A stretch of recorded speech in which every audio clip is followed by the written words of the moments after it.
Hi friends, welcome to Meenakshi spicy rep. இது பார்த்துட்டிங்கன்னா mutton குழம்பு தாங்க. மட்டன் குழம்புக்கு நம்மள்ட்ட ஒரு மட்டன் மசாலா சூப்பராக இருக்குங்க. அது போட்டு தான் பண்ணியிருக்கேன். அது மட்டும் போட்டாலே போதும், வேறு எந்த மசாலாவும் நம்மளுக்கு தேவையில்லை. ரொம்ப ஈஸியாக மட்டன் குழம்பு ப்ரிப்பேர் பண்ணிடலாங்க இந்த மசாலா இருந்துச்சுன்னா. அப்புறம் பார்த்துட்டிங்கன்னா ஆரஞ்சு கொஞ்சம் பல்காகவே வாங்கியாச்சு. ஏன்னா நிறைய பேர் இருக்கிறாங்க அப்படின்றனால நம்ம 2 கிலோ 3 கிலோலாம் பத்தாது. ஸோ 10 கேஜி பக்கம் வாங்கியாச்சு. மார்னிங் பிரேக்ஃபாஸ்ட் என்ன அப்படின்னு பார்த்துட்டிங்கன்னா வடை தான், உளுந்து வடை. அப்புறம் பார்த்துட்டிங்கன்னா இட்லி, அப்புறம் வெள்ளை பணியாரமும் கொஞ்சம் செஞ்சுருந்தேன். இதுக்கு ஒரு கார சட்னி, கருப்பு கவுனி பொங்கல் பண்ணியிருந்தேன். இட்லிக்கு பார்த்துட்டிங்கன்னா சாம்பார் ரெடி பண்ணியிருந்தேங்க. இதுதான் மார்னிங் டிஃபனுங்க. சாம்பார், இது கருப்பு கவுனி பொங்கல் ரெடி பண்ணியிருக்கேன். மதியம் லஞ்சுக்கு பார்த்துட்டிங்கன்னா மஷ்ரூம் பிரியாணியும் காலிஃப்ளவர் 65 தாங்க பண்ணியிருந்தேன்.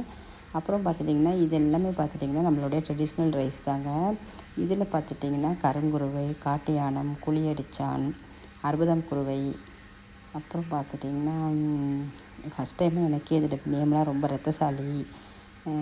எனக்கே இதோட நேம்லாம் கொஞ்சம் டிஃபிகல்ட்டாக தாங்க இருக்குது. இவ்வளோ ரைஸு எல்லாமே இப்போ தான் பார்க்குறேன். இன்னுமே கொஞ்சம் நிறைய சூரக்குருவை, நீலன் சம்பா அப்படின்னு சொல்லிட்டு மணிச்சம்பா, அப்புறம் வாழன் சம்பா, இது பார்த்துட்டிங்கன்னா கிச்சிலி சம்பா, இந்த மாதிரி ரைஸஸ்லாம் நிறையா இருக்குதுங்க. ஸோ அதெல்லாம் கலெக்ட் பண்ணி ஒரு ஹெல்த் மிக்ஸ் ப்ரிப்பேர் பண்ணலாம் அப்படின்னு சொல்லிட்டு பிளான் வச்சுருக்கேன்.